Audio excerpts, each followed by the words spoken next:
ایک اور حکم نازل ہوا، شراب کی حرمت، شراب حرام ہے، جوا حرام ہے، اس کا قطعی حکم اکثر روایت کے مطابق 8ویں ہجری میں ہی نازل ہوا۔ بعض لوگ، بعض مورخین سیرت نگاروں نے یہ بھی لکھا ہے 4 ہجری میں نازل ہوا، بعض نے 6ویں ہجری ذکر کیا، 8ویں ہجری، خیر جو بھی ہجری میں نازل ہوا ہو، لیکن اسلام میں یہ بھی حکم نازل ہوا ہے کہ شراب حرام ہے، جوا حرام ہے۔ اللہ نے شراب کو ایک دم حرام نہیں کیا، شراب کو اللہ نے ایک دم حرام نہیں فرمایا۔ بعض چیزیں ایسی ہیں اسلام میں اللہ نے اس کو ایک دم حرام نہیں کیا،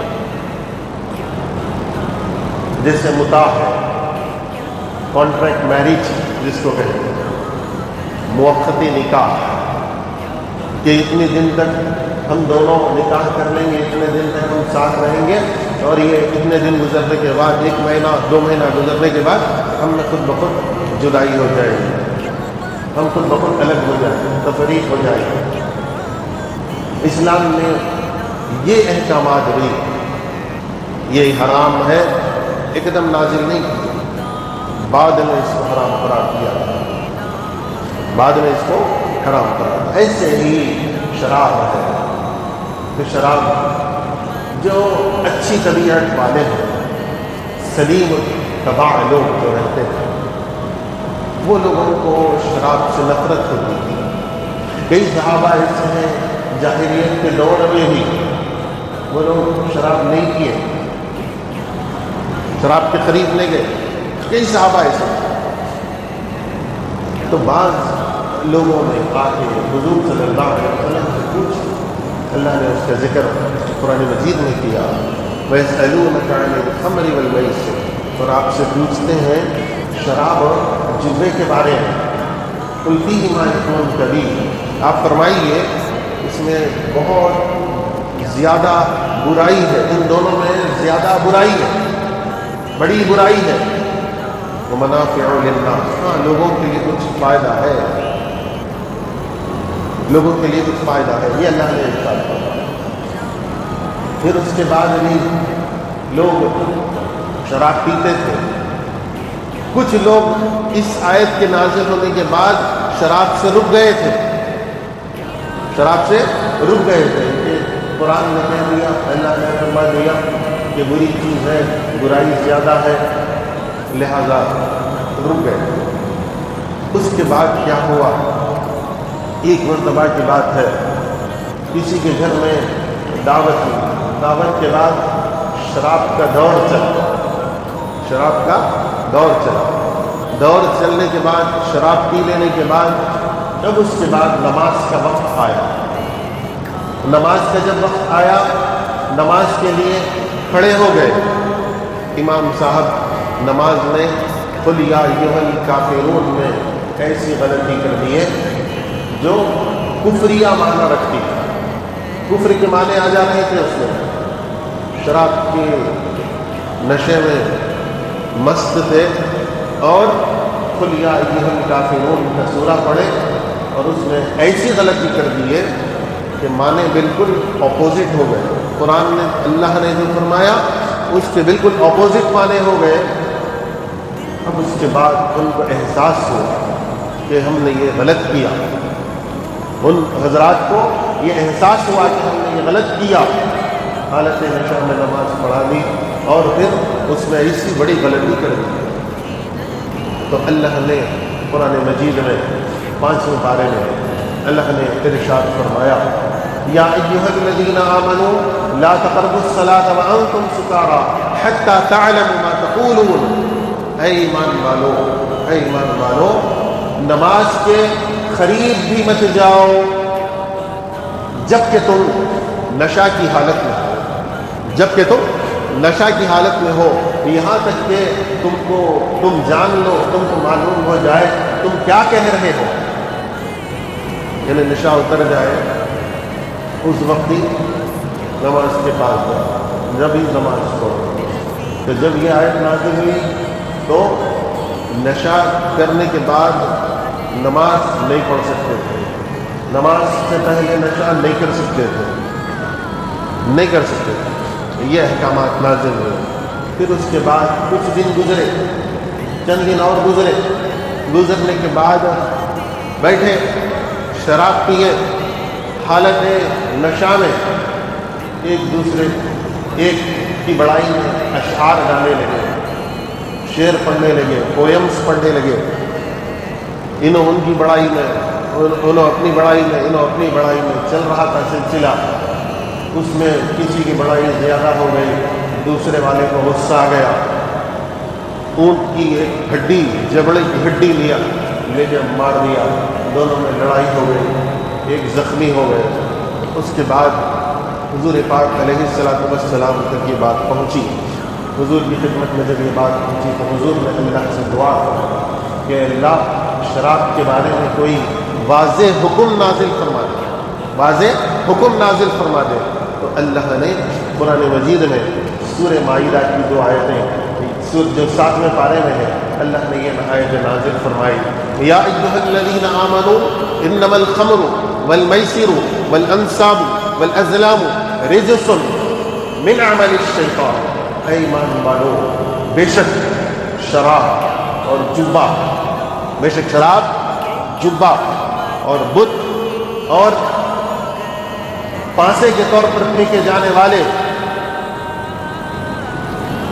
قسمت معلوم کرنے کے لیے، تقدیر معلوم کرنے کے لیے جو پانسے پھینکے جاتے ہیں، وہ پانسے یہ گندی چیزیں ہیں۔ اللہ نے ارشاد فرمایا رجسن، یہ گندی چیزیں ہیں، من عمل الشیطان، یہ شیطان کا عمل ہے، یہ شیطان کے اعمال ہیں، اعمال شیطانی میں سے ہیں۔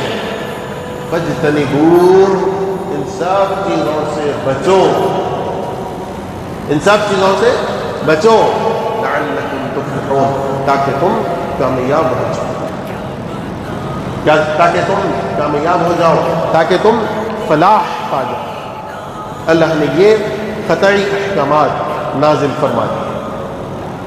اب یہ جب قطعی احکامات نازل ہوئے، گھروں میں کسی کے شراب رکھی ہوئی تھی، کسی کے گھروں میں شراب رکھی ہوئی تھی، کیسا رہتی تھی؟ ڈرموں میں بھری ہوئی رہتی تھی شراب، مٹکوں میں شراب بھری ہوئی رہتی تھی، لوگوں کے گھروں میں شراب رکھی ہوئی تھی۔ جیسے ہی یہ احکامات نازل ہوئے، ان لوگوں نے شراب کو بہا دیا، خریدے تھے، پیسہ دے کر خریدے تھے، جب اللہ کے احکامات آ گئے ان کو بہا دیا۔ سڑکوں پر، مدینے کی گلیوں میں شراب بہہ رہی، لوگ بہا دیا۔ کوئی بیٹھے ہوئے محفل میں تھے، محفل میں بیٹھے ہوئے تھے، شراب کا دور چل رہا تھا، ایسا شراب پینے کے لیے پیالہ اٹھائے، احکام آ گئے، قرآن کی آیتیں سنا دی گئی کہ ابھی حضور صلی اللہ علیہ وسلم پر یہ آیتیں نازل ہو گئی۔ جیسے ہی انہوں نے آیتیں سنی، پیے نہیں، پھینک دیے۔ ایک صحابی، ان کا کاروبار تھا، شراب کا بزنس تھا، انہوں نے کیا کیا؟ انہوں نے یہ کیا کہ گئے تھے ملک شام، وہاں سے شراب لانے اور شراب لا کر یہاں پر بیچنے کے لیے ملک شام گئے، ملک شام سے شراب لے کر آئے، مدینہ شریف تک آ گئے۔ آنے کے بعد مدینہ شریف کے بالکل تھوڑا سا پہلے اطلاع مل گئی کہ شراب کے حرام ہونے کے احکامات آ گئے، شراب اب حرام ہے۔ انہوں نے وہیں پہاڑ پر شراب کو رکھ دیا، مدینہ شریف میں حاضر ہوئے، حضور صلی اللہ علیہ وسلم کی خدمت اقدس میں حاضر ہوئے، آ کر عرض کیے کہ یا رسول اللہ صلی اللہ علیہ وسلم، ایسا تھا، اتنے کی شراب خرید کر لے کر آ رہا اور لایا ہو، رکھا ہو، کیا کرو؟ ابھی احکامات آ گئے۔ حضور نے فرما دیا اس کو ضائع کر دو، اب اس کو ضائع کر دو۔ جیسے حضور نے فرمایا وہیں پر اس کو پھینک دیے، وہیں پر اس کو پھینک دیے۔ آہستہ آہستہ آہستہ آہستہ جو احکامات نازل ہوئے اس کی وجہ یہی تھی، اس کی وجہ یہی تھی کہ لوگ خود اپنے سے شراب سے نفرت کرنے لگ جائیں۔ جیسے شراب پیتے تھے محبت سے پیتے تھے، شراب محبت سے پیتے تھے، جس محبت سے شراب پیتے تھے ویسے ہی نفرت سے جب احکامات آئے تو نفرت سے شراب کو پھینک دیں۔ اسی لیے اللہ نے شراب کے لیے احکامات بتدریج نازل کیے، یعنی اسٹیپ بائی اسٹیپ، ایک قدم نازل نہیں کیے کہ ایک قدم شراب حرام ہے، اللہ نے یہ نہیں فرمایا، step by step by step. ایسے ہی جبے کو حرام قرار دیا گیا، ایسے ہی جبے کو حرام قرار دیا گیا، اور اللہ نے یہاں پر شراب کا ذکر اور جبے کا ذکر جس انداز سے کیا، اگر مسلمان میں تھوڑی سی اگر عقل ہے اور اس کے پاس تھوڑا سا اگر ایمانی جذبہ ہے تو شراب سے وہ بھی نفرت کرنے لگ جاتا ہے۔ ہر ایک مسلمان ایمان والا شراب سے نفرت کرنے لگتا ہے۔ اللہ نے کیا فرمایا؟ شراب کا جب ذکر کیا تو ساتھ میں بتوں کا ذکر کیا، اور جبے کے لیے قسمت تقدیر وغیرہ کل کیا کرنا ہے نہیں کرنا ہے اس کے لیے وہ لوگ پانسے پھینکتے تھے، پانسوں پر لکھا ہوتا تھا، ایک پانسے پر لکھا ہوتا تھا یہ کام کرے تو اچھا ہے، ایک پر لکھا ہوتا تھا یہ کام کرنا برا ہے، بعض پر کچھ بھی لکھا نہیں ہوتا تھا، کرو یا نہ کرو۔ ایسے پانسے تھے ان کے پاس، وہ پانسے پھینکتے تھے اور وہ پانسا اٹھاتے تھے، جو پانسا نکلا اس کے مطابق عمل کرتے تھے۔ کہیں پر جانا ہے، سفر کرنا ہے کہ کل مجھے سفر کے لیے، اور اس زمانے کے سفر بہت ہی ڈینجر سفر ہوتے تھے، آج کل کے ویسے محفوظ سفر نہیں ہوتے تھے، کل مجھے فلاں جگہ سفر پہ جانا ہے، جانا بہتر ہے یا نہیں ہے، انہیں پانسے ڈالتا تھا اور پانسے ڈال کے دیکھتا تھا، اٹھاتا تھا، جانا بہتر ہے وہ پانسا نکلا جاتا تھا، نہیں جانا وہ پانسا نکلا نہیں جاتا تھا۔ تو عقل سے کام کرو، جانا یا نہیں جانا عقل سے فیصلہ کرو، یہ بیکار کے پانسوں سے کیا فیصلہ کرتے ہو۔ اللہ نے شراب کا ذکر، جبے کا ذکر کیا تو بتوں کا ذکر کیا، ساتھ بتوں کا ذکر کیا اور یہ پانسوں کا ذکر، اس کا ذکر اللہ نے ساتھ میں کیا، اور اللہ نے فرمایا یہ گندی چیزیں ہیں، گندی چیزیں۔ اللہ نے فرمایا شراب بھی گندی چیز ہے، جوا بھی گندی چیز ہے۔ کوئی شخص جوا کھیلتا ہے اور یہ بولتا ہے کہ میں شراب تو نہیں پی رہا ہوں، اللہ نے اس کو بھی گندا فرمایا، اس کو بھی گندا فرمایا۔ اللہ نے فرمایا کہ من عمل الشیطان، یہ شیطان کے اعمال سے ہے، شیطان کے عمل سے ہے، شراب بھی جوا بھی۔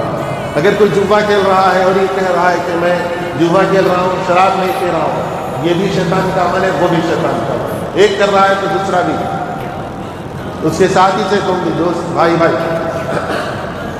اور اللہ تبارک و تعالی نے جہاں شراب کے بارے میں یہ فرما دیا تو پھر بعد میں یہ فرمایا اس کے بعد کی آیت میں فَهَلْ أَنْتُمْ مُنْتَهُونَ، کیا تم رک جاؤ گے؟ اللہ نے یہ فرمایا، کیا تم رکو گے یا نہیں رکو گے؟ اللہ نے یہ فرمایا۔ اور حضور صلی اللہ علیہ وسلم نے ارشاد فرمایا کہ شراب سے بچو، شراب مت پیو، یہ ہر برائی کی جڑ، ہر برائی کی جڑ ہے، حضور نے یہ فرمایا۔ اور حضور نے شراب کے متعلق 10 لوگوں پر لعنت فرمائی، حضور نے شراب کے متعلق 10 لوگوں پر حضور نے لعنت فرمائی۔ حضور نے فرمایا کہ شراب نچوڑنے والا، شراب بنانے والا، پینے والا، پلانے والا، شراب لا کے دینے والا اور جس کے لیے شراب لائی گئی، اس کا بیچنے والا، اس کا خریدنے والا، اس کو گفٹ کرنے والا، اس کی آمدنی کھانے والا، ان سب پر حضور نے لعنت فرمائی۔ ان سب پر حضور نے لعنت فرمائی۔ اور ایک بات، یہ ذرا موضوع سے ہٹ کے بات ہے، لیکن ہمارے معاشرے میں یہ چیز عام ہو جائے، اس کو برا نہیں سمجھ رہے۔ اللہ نے شراب کے لیے، جمعے کے لیے اور بھی ان چیزوں کے لیے کیا فرمایا؟ شیطان کا عمل، یہ شیطان کے اعمال میں سے۔ ایسے ہی حضور صلی اللہ علیہ وسلم نے ارشاد فرمایا، بائیں ہاتھ سے کھانا، بائیں ہاتھ سے پینا، یہ بھی شیطان کا عمل ہے۔ بائیں ہاتھ سے کھانا، بائیں ہاتھ سے پینا، یہ بھی شیطان کا عمل ہے۔ آج دیکھیے مسلمانوں میں اس کو پیشن سمجھ رہے ہیں۔ کیا پیشن؟ موز لیے، چھلکا نکالے، چھلکا نکالے کیسے؟ سیدھے ہاتھ سے۔ کھا رہے کیسے؟ بائیں ہاتھ سے۔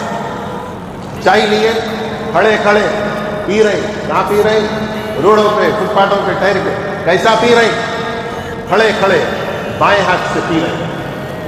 شیطان کا عمل ہے، شیطان کا عمل ہے۔ اللہ نے قرآن میں شیطان کا عمل یہ فرما دیا، حضور نے حدیث میں اس کو بھی شیطان کا عمل فرما دیا۔ تو لہذا بائیں ہاتھ سے بھی نہیں کھانا اور بائیں ہاتھ سے نہیں پینا۔ اللہ نے سیدھا ہاتھ دیا نا۔ حضور صلی اللہ علیہ وسلم نے ایک شخص کو، وہ شخص بائیں ہاتھ سے کھا رہا تھا، حضور نے فرمایا سیدھے ہاتھ سے کھا۔ اس نے کہا میرا ہاتھ سیدھا ہاتھ کام نہیں کرتا، تکلیف ہے، فلاں ہے، جو بھی ہے۔ حضور نے فرمایا سیدھے ہاتھ سے کھا۔ پھر وہی بولا، حضور نے فرمایا سیدھے ہاتھ سے کھا۔ پھر وہی بولا، حضور نے فرمایا اب سیدھے ہاتھ اٹھا بھی نہیں سکے گا۔ حضور نے جو فرما دیا، ایسی وعید اس کے لیے ہو گئی، سیدھا ہاتھ کچھ کام کرنے سے کچھ کام بھی نہیں کر سک رہا تھا، ضائع ہو گیا۔ حضور ناراض ہوتے تھے، حضور خفا ہوتے تھے بائیں ہاتھ سے کھانے پینے سے۔ وہ بول رہا ہے میری تو تکلیف ہے، لیکن حضور فرما رہے ہیں اٹھا سیدھا۔ اگر وہ اٹھا لیتا، اگر کچھ تکلیف بھی رہتی تو ختم ہو جائے، نہیں اٹھایا۔ اور پھر ایسا